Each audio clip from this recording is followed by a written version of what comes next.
Student, good morning all of you.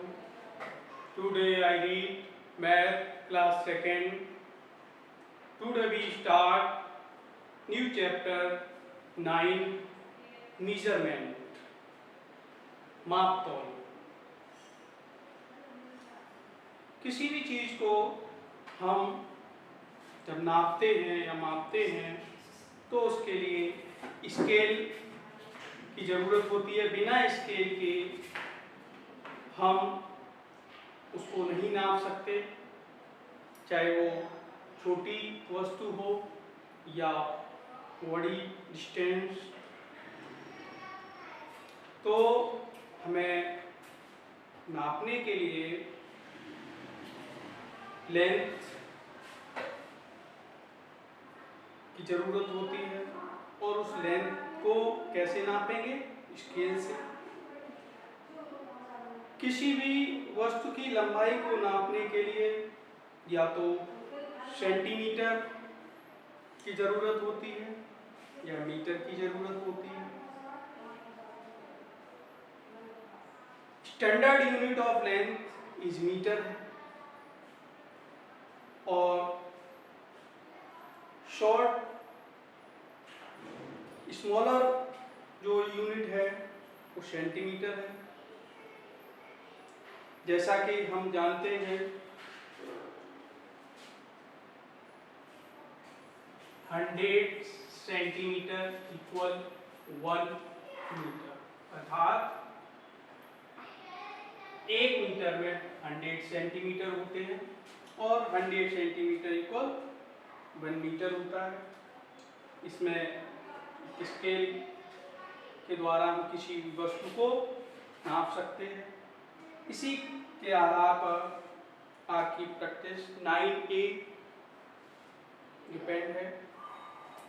तो इसमें question 1 दिया है, विच स्टैंडर्ड यूनिट लेंथ सेंटीमीटर और metre would you see the measure following length and height, right? Metre और centimetre, अर्थात centimetre को हम cm शॉर्ट में लिख सकते हैं और मीटर को m लिख सकते हैं। तो वो कह रहा है कि आप ये जो डिफरेंट टाइप्स की वस्तुएं हैं, थिंग्स हैं, उनको नाप कर सेंटीमीटर में है तो cm लिख दो और मीटर में है तो m लिखना है। जैसे फर्स्ट ए दिया है लेंथ ऑफ जॉगिंग ट्रैक, तो जॉगिंग ट्रैक की जो लेंथ है वो कैसे नापेंगे? मीटर। तो यहां पर आप मीटर लिख दीजिए, m for metre. Width of match box, match box बहुत ही छोटा होता है तो मैच बॉक्स आप जानते हो सेंटीमीटर में आएगा, तो यहां पर आप सेंटीमीटर लिख दीजिए।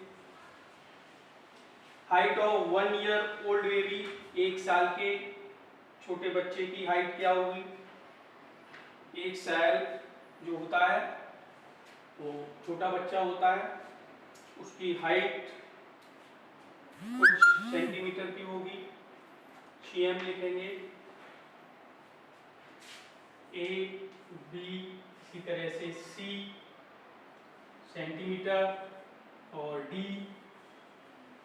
Height of double decker bus, बस की हाइट जो है मीटर में नापेंगे क्योंकि बस काफी ऊंची होती है। इसी तरह से E। Width of your palm, आप अपनी हथेली की चौड़ाई इसमें नापेंगे सेंटीमीटर में। अब आता है question 2, fill in the blanks with more less, किसमें अधिक है और या किसमें कम। तो इसको कैसे करेंगे? क्वेश्चन 2 देखते हैं।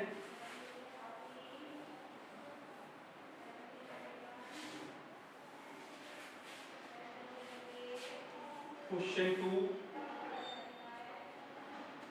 Fill in the blanks.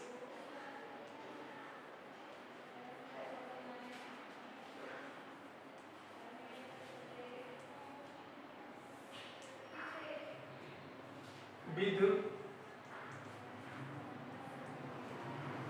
more or less. जैसे ये दिया है, the height of cycle, then 1 metre. Cycle की हाइट 1 मीटर से लेस कम होगी या ज़्यादा, क्योंकि ये बच्चों वाली बेबी साइकिल है तो इसमें हम लिखेंगे लेस क्योंकि छोटी होती है. B, the length of 3 seater sofa. 3 seater sofa की लंबाई 1 मीटर से ज़्यादा होगी तो हम यहाँ मोर लिख देंगे. सी वाला, the length of my school playground. School के प्लेग्राउंड की लंबाई 1 मीटर से ज़्यादा होगी, ये भी मोर लिख देंगे. इसी तरह से D, the height of my school bag is. School bag की तो ऊंचाई है 1 मीटर से कम होगी तो यहाँ लेस लिख देंगे. इसी तरह से next, height of your school building. School building की ऊंचाई मोर होगी, मोर लिख देंगे. तो इस तरह से क्वेश्चन 2 आपका सॉल्व हो जाएगा. नेक्स्ट क्वेश्चन 3 आता है. इसमें write metre for M, centimetre for CM. Right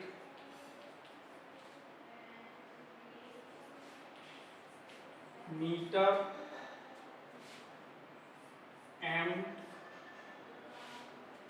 और सेंटीमीटर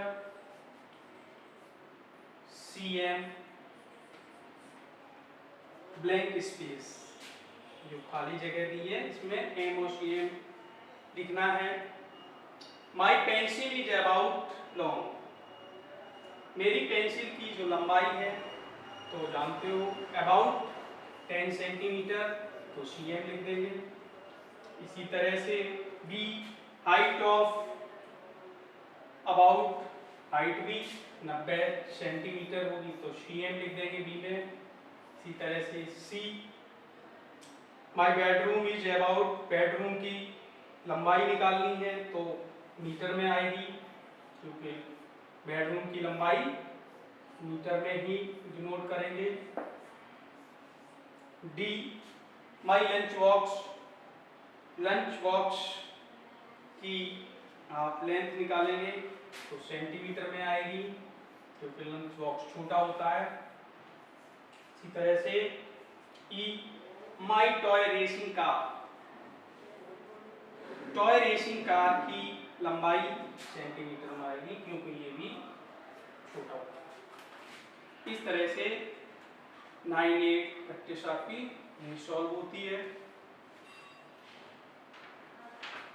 आप इस प्रैक्टिस को अच्छे से पढ़ेंगे और सॉल्व करके व्हाट्सएप पर सेंड करेंगे जिससे कि मैं चेक करूं. और आप लोग ध्यान से पढ़िए क्योंकि नेक्स्ट मंथ अक्टूबर में आपका अक्टूबर टेस्ट शुरू होंगे और उसमें जो कोर्स होगा वो पूछा जाएगा. तो इसलिए आप ध्यान से पढ़िए और कोर्स कंप्लीट करिए. Thank you.